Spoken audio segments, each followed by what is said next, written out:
Hello again, Steve here. A little coffee chat on a thought of the day. And, there's a lot of chatter going on now. I find it more and more all the time, and it's refreshing actually because people are starting to wake up. The veil's starting to come off the eyes, and they're starting to realize that concepts that government is our government and representation, etc., etc. More and more you hear things like the Harper government or the Obama government rather than our government, right? And also what's coming to light more is where does legislation actually come from? And legislation is the stuff that, we're basically told. You got to do this, you got to do that. And, if you ever heard of that book, The Creature of Jekyll Island, it's an interesting examination into how these things actually work. This has been going on for a long, long time. Okay, The Creature of Jekyll Island is this book, if I remember correctly, I'm kind of paraphrasing here, that was written way back, maybe in the 20s or later. I forget exactly. I should have looked it up before I started here. But once again, nothing definitive in my videos.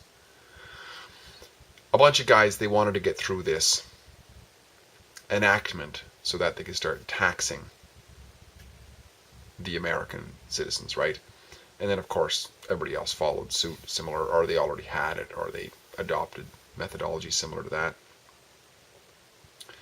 But what it was the non-governmental people who went to work to create legislation.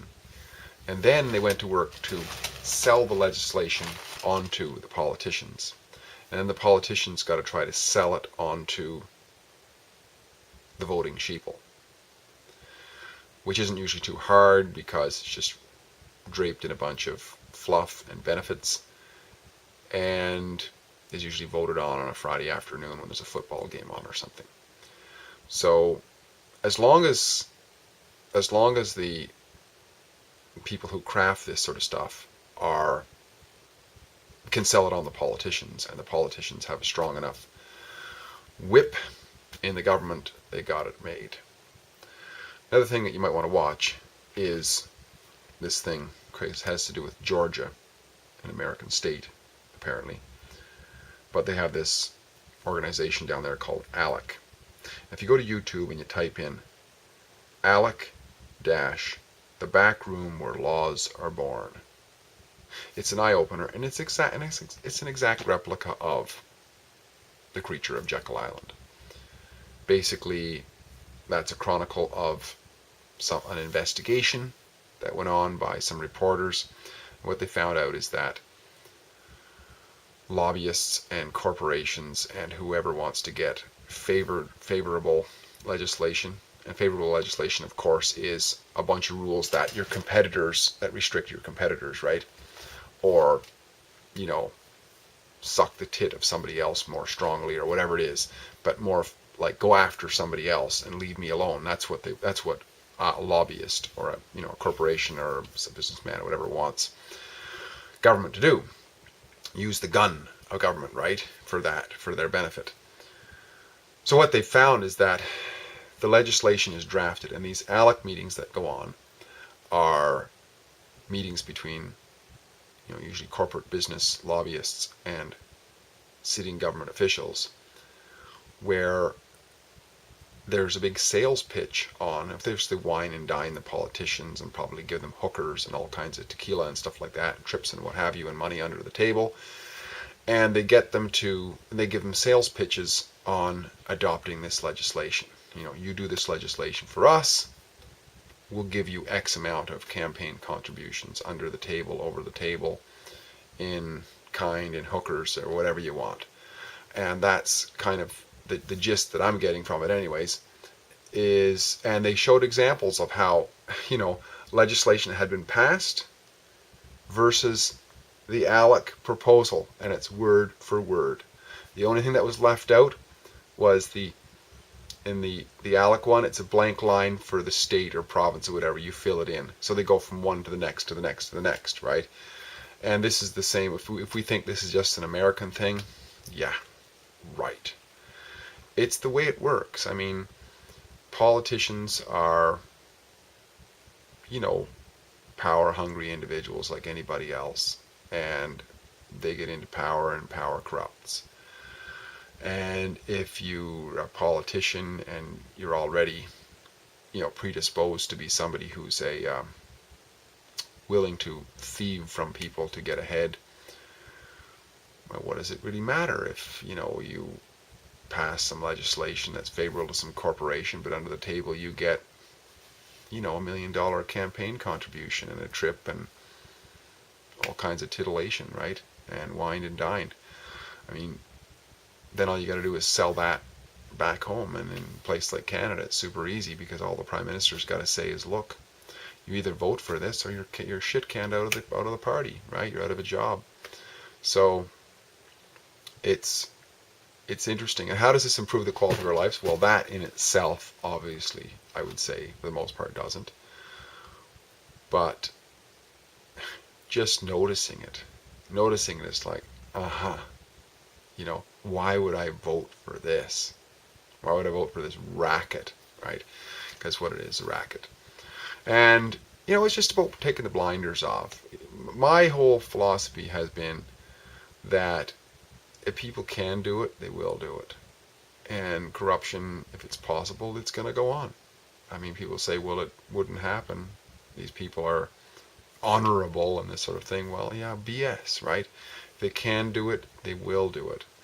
And when people get into corrupt organizations, which is what government is, it's corrupt, they're going to be corrupt. Not all of them necessarily. Some are going to enter that with goodwill and so on, and probably they're going to leave after a while in disgust. But the ones who stay, they got to play the game, right? And the game is a raising money game. That's what they get in it for. Stop paying them, they'll quit tomorrow. They're in there for the money, just like everybody else who goes to work. They're in there for the money. Just that they, typically, people in higher levels of government have greater ambitions than most people. So they're going to go for a bigger coin, right? And, from the business side, it's understandable, right? Because they're in situations where there's unfavorable legislation that they got to work with. So the only way for them to get that fixed as they can see it is it's an investment for them. They look at it as a return on investment. Okay, we hire all these lawyers and attorneys and so on to draw up this draft legislation. We lobby certain politicians, wine and dine them. That's all, that's a business investment. And then if you can get favorable legislation that reduces taxes, gives unfair advantage against your competitor, favorable advantage to you, all that adds to the advantage. And then, of course, once you have the legislation in power, now you have the guns of the state going to work for you. Because if the other guy violates that legislation, you can say, government, that guy is doing what you told them they're not supposed to do. And you can force the government to go after them with their guns and silence them, or their courts or whatever. And if they don't, then the guns come in. So it's just about waking up. Quality of life to me is honesty.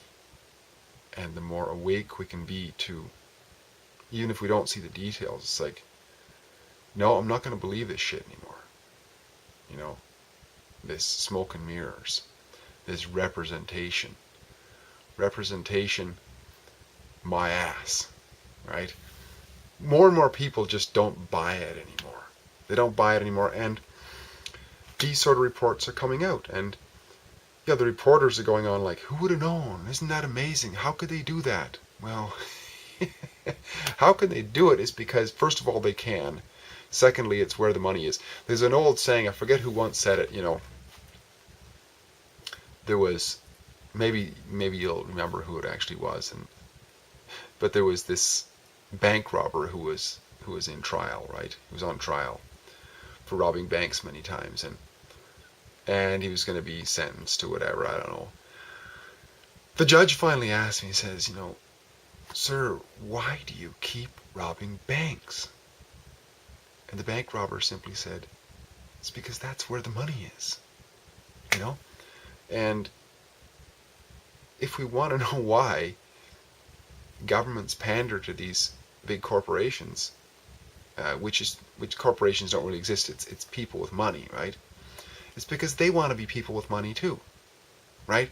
They see the corporate CEOs with their big mansions and so on, and meanwhile the politician remembers that just 3 years ago he was a working stiff and now he's got this job and all this power. All he's got to do is say yay to this guy, and this guy will slip him $1 million check under the table or cash in a box or something and make his life real nice, you know, give him treats aside from the family and the wife and all kinds of stuff. Wow, that is tempting. That is tempting for the unenlightened, I would say, for those who haven't got a deep conscience suited in injustice, right, or founded in justice. And of course, a politician can't possibly have that, because a politician is one who wishes to rule over others in spite of not having their will to do so. So by the very nature of that, a politician is already is a consciously fractured individual in a way. So they're vulnerable. They're very vulnerable people to take bribes and this sort of thing, because they don't have a solid conscience. They can't possibly have that, a conscience based in justice, because they take like an oath to govern over people, right? And to do something like that, you have to be at least somewhat sociopathic and non-empathetic, right? So, yeah, just a bit of a wake-up call. If anybody's surprised as to why governments keep pandering to so-called corporations and rich people, it's because they want to be the same, right? They want to get their jollies as well, and money is the ticket to heaven in the short term, right? That's how they see it. Why do you keep robbing banks? Because that's where the money is. Why do politicians keep running to these guys in their high-priced conference rooms and closed-door meetings?